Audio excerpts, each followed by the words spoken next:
What's up, Weirdo? Shade Tree Surgeon here, just reminding everybody that the Square Grouper, the Miami device, this acid trip trapper keeper of a road glide, is still up for grabs. Only a few hundred people have bought tickets. Someone's gonna win this bike, but every single dollar from every single raffle ticket bought is going directly to Forgotten Angels to help them fight against the cycle of abuse in the foster care system. Every single day in America, hundreds, if not thousands, of young men and women, teenagers who've been abused by their parents in ways I can't even say on YouTube, and then put into foster care homes that are bad actors who are just treating them like animals, locking them in a room, collecting a check from the government until they turn 18, and on that day they're given a garbage bag to throw their belongings in and made homeless and thrown out onto the street. Well, that's where Dave and Cindy and Forgotten Angels step in, and that's where we step in as well, and this road glide right here. Click that link down below, grab yourself a raffle ticket, and be a bad person doing good things. Together, we can actually make a difference, and it feels pretty good.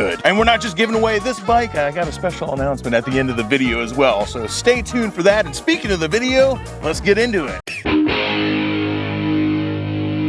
What's up, Weirdo? Shade Tree Surgeon here at Bert's Black Widow. And you guys know what I normally do when I go to one of Bert's stores. If I'm not having a beer at the bar, I'm usually heading straight to the used section to see what metric bikes they have. But they don't really have any metric bikes up here at Black Widow today, which is absolutely fine. I get kind of a reputation of being a Harley Davidson only channel, which if you watch my channel, you probably find rather hilarious. I mean, I'm usually at a Harley Davidson dealership because Bert treats me right and he treats people I send here right, and I like that all right. And the fact that he sells metric bikes right alongside American V twins. But seeing as they're rather lean on the metric selection here on the floor, I guess today we're gonna do Harleys. But one of the things I really wanted to see is what it's like to ride a 114 and a 117 back to back. Now, a lot of you guys might have done it already, but I don't know what difference a few cubic inches can make. Apparently some people say it's quite a lot, but we got a 114 Milwaukee 8 sitting right there, and I got a 117 sitting inside, and I'm awful keen to find out what the difference is. So here we have a pretty much bone stock, I don't know what year it is, but it's a 114 Street Bob. Now, when Harley Davidson first released this bike, I was so freaking excited about it because it was what everybody wanted, and if everybody didn't want it, it's definitely what I wanted from Harley Davidson, which is bare bones, nothing on it, just barely any accoutrements, nothing special, just the biggest engine they had with the least amount of crap surrounding it so they could sell it for the cheapest price possible, and it worked. They sold a ton of these bikes, and for a good reason. They handle great. They're light for what they are, which is people who don't ride Harleys or don't like Harleys are going to eat me alive for that, but they are. Deal with it. They haul ass. Again, the guys who don't like Harleys are going to hate me for that, but they haul ass for what they are, and the customization options are limitless. Now, like I said, when this came out, 114 was the upgraded engine. That was the engine that previously was only in the touring bikes, and then it was only in the Lowrider S, and this is how Harley does business. Eventually became available in this bike right here, the Street Bob. Nothing fancy around it, just a big engine and nothing else. 2 thumbs up for me. I love that attitude. Let's hop on this, see what it's like, and then put it back to back against a 117. Saddleman seat, Thrash and Supply mini floorboards, suspect fairing. Judging from these clamps, very suspect fairing. I think that this is a Buddy Bezos special. This bike definitely has the I just bought a Street Bob 114 starter pack written all over it. That's not a bad thing, okay? It's not a bad thing, but yeah, this is pretty much like they should almost come like this stock. That's why I said pretty much stock, because when I look at all this stuff, since almost everybody does something like this, it's pretty much stock. Okay, it's got some pipes on it. Is this a stage 1? I forget exactly what it is. All right, so I'm just already going to have to say that the 117 I'm going to be testing is going to be bone stock. Who knows? Maybe the 114 with the stage 1 might have an edge on it. I don't know. So I'm not going to lie, I actually kind of like these Thrash and mini floorboards. I was talking all sorts of shit, but now that I put my feet on them, I dig it.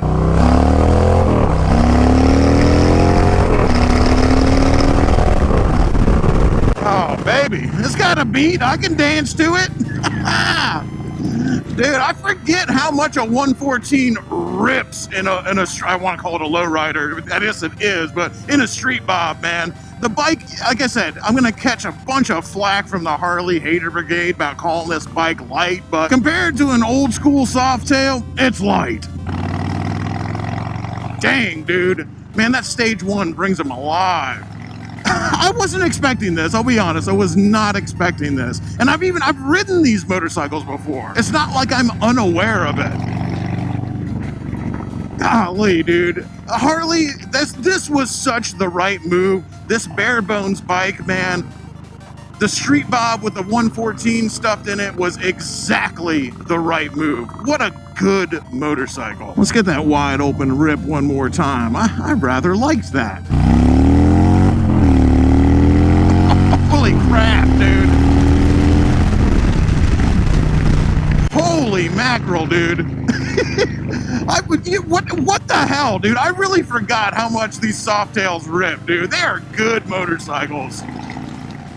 Damn, if you snag one of these, I don't know if they still make like the Street Bob. I really should familiarize myself with what Harley Davidson actually makes and sells, because a lot of times I just have no idea. So I don't know if they discontinued the 114 Street Bob or not, but damn, dude, this was a winner. If you got one of these bikes, you got a hell of a ride, dude. Just a blank slate, but there you go. All you got to do is slap a stage 1 kit on it. It sounds good as fuck.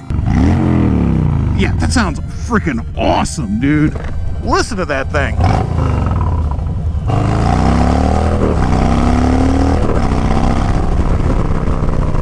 Dude, that's the business.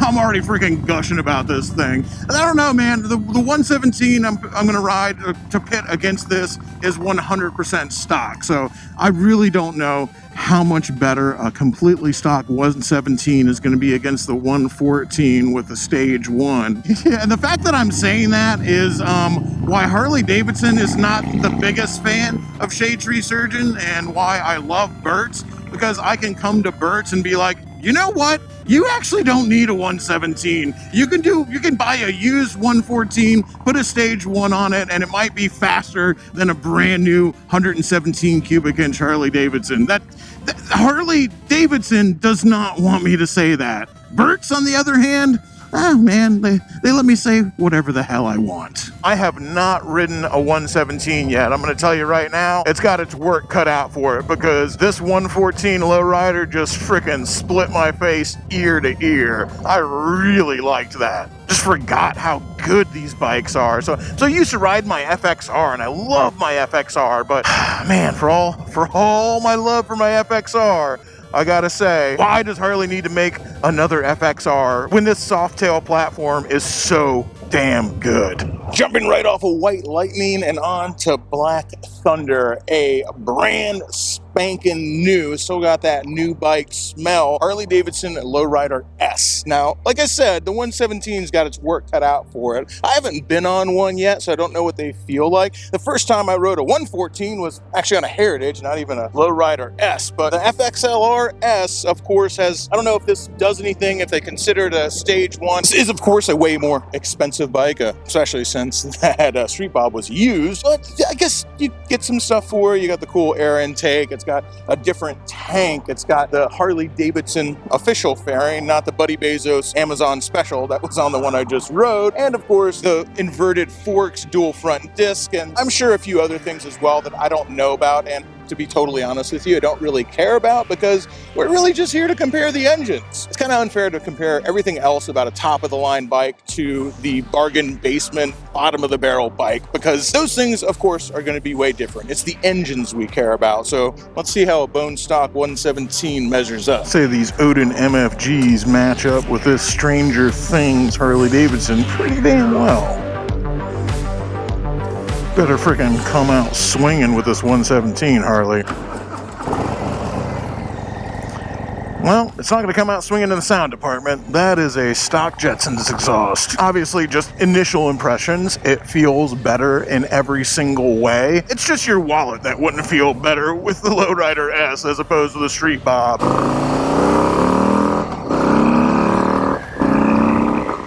Okay, never mind.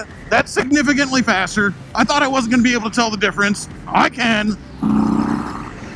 And I think it's a little difficult because it doesn't have exhaust, and so it doesn't sound as fast. But yeah, okay, all right. I thought it was going to be like impossible to tell the difference. It's not. The 117 is faster. I don't know if the 117 is only faster because it's in this bike,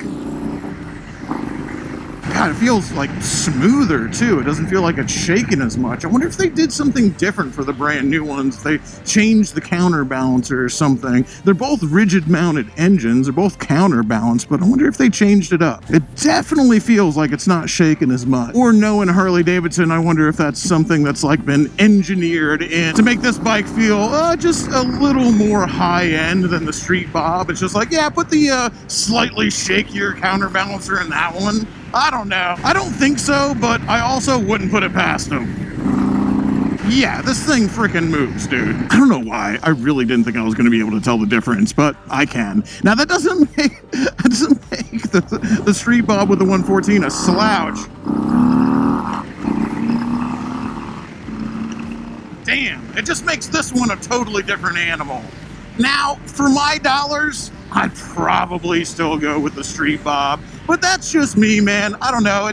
It's really hard to say no. That inverted front end is really freaking nice. Dual front disc, of course, but for me, I'm like, that's stuff I can do myself later, if you even really need it. Of course, the dual disc looks really cool, but a single front disc is gonna stop you just fine. Even if you got big horsepower numbers coming out of it, like they work just fine. And there's even arguments to be made that a single front disc is way better for handling because there's less unsprung weight. I mean, Eric Buell was awful fond of making that argument. And speaking of Buell, more on that later, so stay tuned to the end.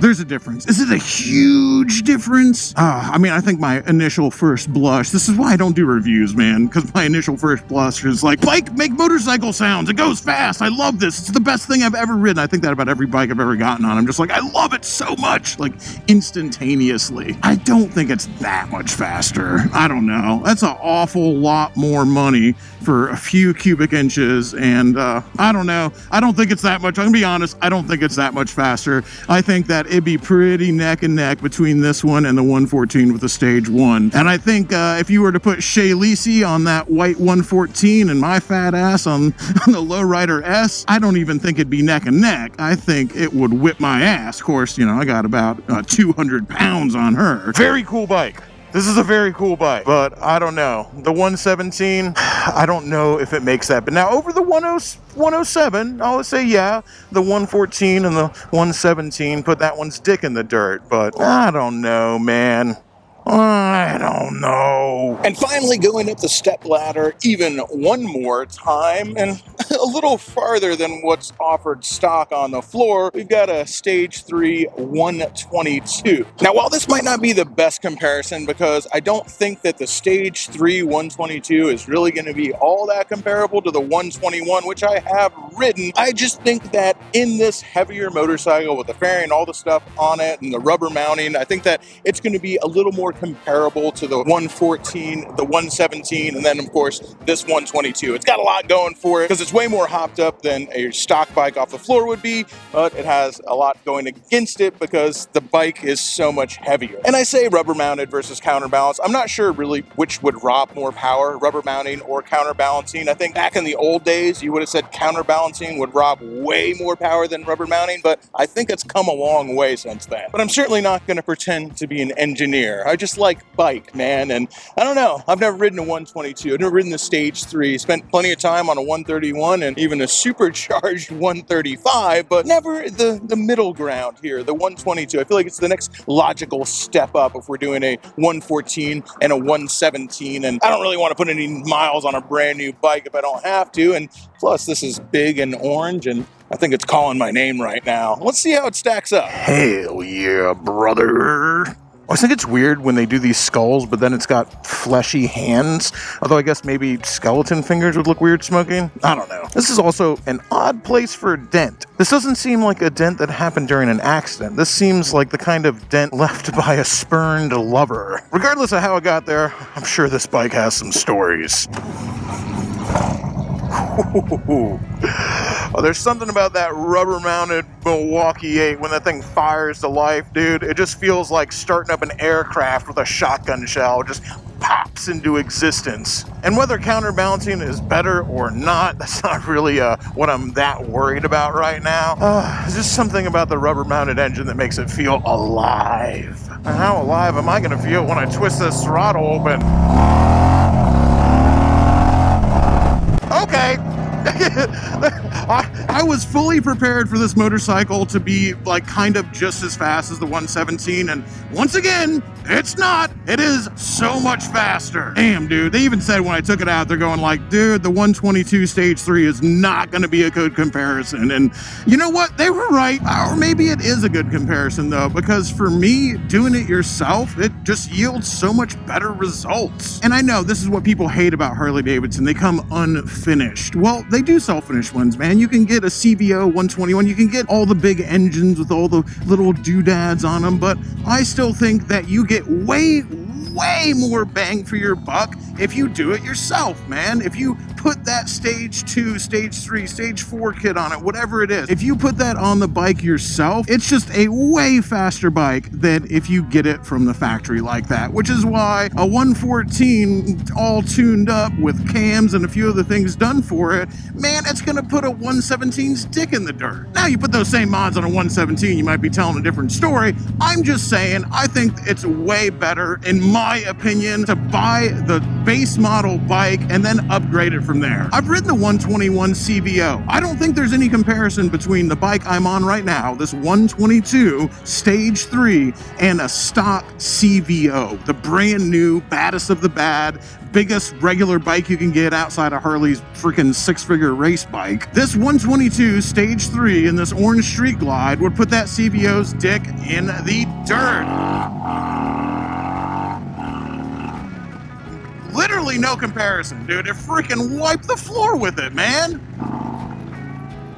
I don't know, it's just that thing, that's what people hate about Harley. Well, some people anyway. It's what I love about them, is they go like, dude, it's not done. Give me everything right out of the gate. And I don't want it, man. I want to put it on there afterwards. I want to make the decisions on what goes on there. And does it cost a little more money to do it that way? Sure, it does. But I don't know, bikes cost money. What do you want from me right now? I mean, I can't afford this bike anyway. I can't really even afford a brand new 114 Street Bob, so it's kind of a moot point regardless. But if I had the money, I think that that's how I would do it. I would be wanting to put a 122 in a Street Bob. I wouldn't want to buy a lowrider S with a 117 and spend that extra money. No freaking way, dude. I'd buy a used 114 Street Bob, and I would take all the money I saved from not buying a brand new lowrider S with a 117, and I'd do the motor work and everything else I wanted to it, and I'd have a way better motorcycle than somebody who just plunked down the cash to get a brand new bike. That's what I think. Now, if you got the cash to buy a brand new bike and you can say nobody else's ass has warmed this thing besides mine, you know, that's a pretty awesome flex. And you know that you put every single mile on it, and that's pretty cool. You know that there wasn't some dipshit named Josh with a YouTube channel going up and whooping on your bike before you got it, unless you happen to get that lowrider S in there. But I swear, I only put a couple miles on it, all right? There's definitely something to be said for that, as opposed to buying a bike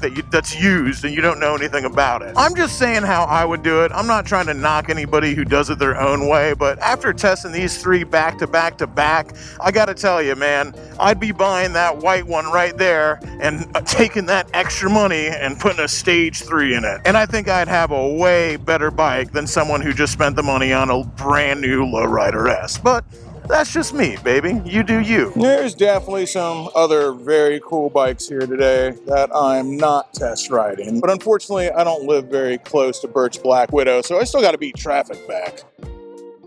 I love that Bert has started custom painting bikes, man. This is something that Harley Davidson dealerships used to do all the time back in the 80s and 90s, and I don't know why it fell by the wayside, but he is bringing it back in a really big way. And some of these paint jobs are freaking out of control, man.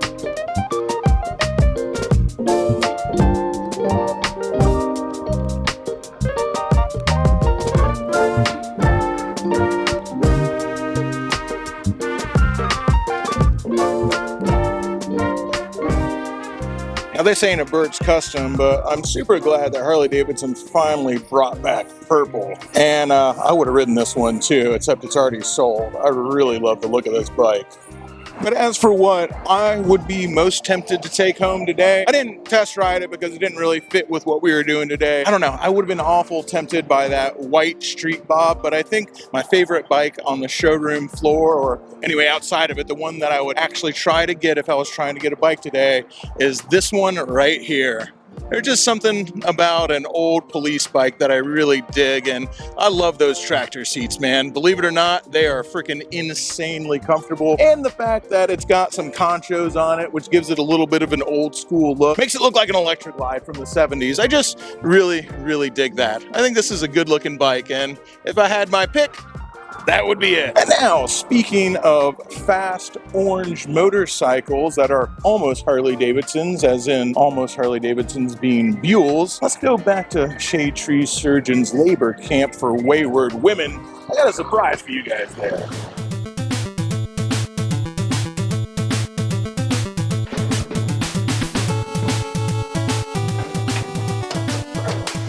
As we said, a slightly different Harley Davidson. This is a Buell Cyclone, one of the last tubies as they called them. Now, if you are a motorcycle internaut, you exist on YouTube, I shouldn't have to explain to you what Buell is. So I'm not going to. You already know that these are really, really special motorcycles, and I've had this one for a while. I never really knew what I was gonna do with it. I just know I always wanted a Buell in my life, and trust me, I hear you guys, I'm listening to you. When we announced the Miami device, the square grouper, that Trapper Keeper Road Glide, I read a lot of the comments, and while a lot of people were very excited about it, there's a whole lot of people who were not so excited about it. It just really wasn't their style. So I don't want people to feel left out of donating to Forgotten Angels because the giveaway bike is something that they weren't really into. Now, I know a lot of people buy raffle tickets anyway because they know it's going to Forgotten Angels, even if they're not into the bike. But I wanted to get something on the docket that appealed to everybody who wasn't so into the Road Glide, and enter the Buell. I guess I finally found a purpose for it. If I'm being completely honest, I really didn't want to let go of the bike. I really like Buells. I really want one in my life, but at the end of the day, you guys sacrificed hard-earned money to buy raffle tickets to support Dave and Cindy and their mission to end the cycle of abuse in the foster care system, and I asked you guys to do it. I've told you guys about Forgotten Angels, and you guys have dug deep and you helped them do amazing things. Kira Adderley's House for Women is going to change lives. We're still in the process of building it out. We're still in the process of fundraising to make it happen. And we are this freaking close. And it's thanks to amazing sacrifices from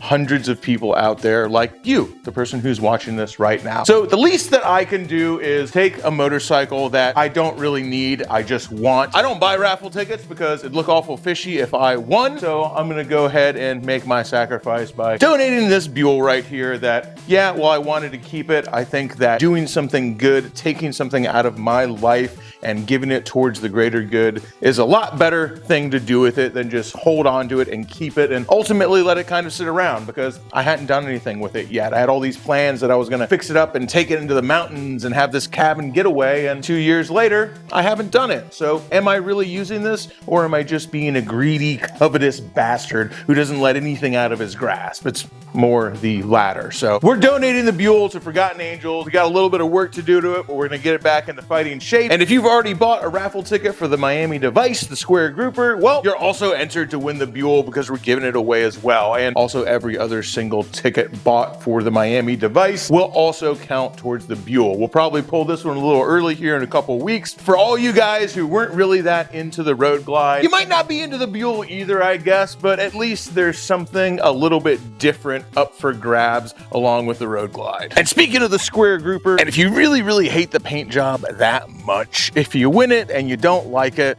we will change the paint job for you. Though I think it's badass myself, and I think that most people actually like it. I think it's just like a vocal minority that are kind of hating on this bike. I get it. It splits people down the middle. It's divisive. I understand. It's one of the reasons why I wanted to put the Buell in there too, which is also bright orange and a very divisive bike as well. I don't know what to tell you, man. I I like bikes that half the people love and half the people hate. I just usually fall into the love it camp. We'll be pulling a ticket for the Buell and this Road Glide soon, with other prizes coming as well. But ultimately, not to sound corny, but the real prize is helping people who have less than us, helping young men and women who have been made homeless by the foster care system, who have been abused by their parents and then failed by the government that was supposed to save them, out on the streets, getting addicted to drugs, getting into gangs, just falling through the cracks. Dave and Cindy are helping them become productive members of society. You know, it only costs 25 bucks to buy a raffle ticket, 25 bucks to dream. And when you spend that 25 bucks, you're giving these kids their very first chance to have a dream as well, to have an American dream, to be able to make a life here like everyone deserves an opportunity to. They never even got a chance to fail. That's what we're giving them, man. Their very first chance ever at 18 years old. It's a sad thing to say, but as sad as it is, we're trying to make it a little bit better. Well, at least Dave and Cindy are doing their best, and all you guys out there are as well. All I'm doing is talking shit, but I appreciate all you guys making me look good. Oh, and a PS for all my Premiere crew that's still hanging out in the chat right now. I'm gonna go ahead and break the fourth wall real quick. Howdy, y'all. Always fun to hang out with you guys. Discord in the house. Huge thanks to all the members of the Shade Tree Army Patreon. You're the reason that we can do stuff like give away this Buell. And another reason that we can do that is because of our good friend Sugar Tree Jay from Sessions. And speaking of Sessions and Brapstar, and we're probably packing to go to Portland right after this premiere ends, Sugar Tree Jay and Dimitri from Sessions put out a new podcast on Sessions. That premiere is coming up directly after this video. Make sure you go hang out, show them some love. They're talking whiskey, weed, movies, and lots of other stuff as well. I'm going to be on the podcast as well as Shay Lisi coming up here pretty soon. So jump in that premiere, show them some love. Make sure you subscribe to the Sessions pod. This will take you directly there if you're in the premiere, or if you want to click the link down in the description and head over and subscribe to the Sessions pod YouTube channel. I sure would appreciate it. Jason is good people, so is Dimitri. And when you get there, make sure to leave him a comment and tell him old Shade Tree sent you. And seriously this time, till next time, keep it weird. Crashing through the sky comes a fearful cry. Shade Tree Army, Shade Tree Army, armies of the night, evil taking flight. Shade Tree Army, Shade Tree Army, nowhere to run, nowhere to hide, panic spreading far and wide.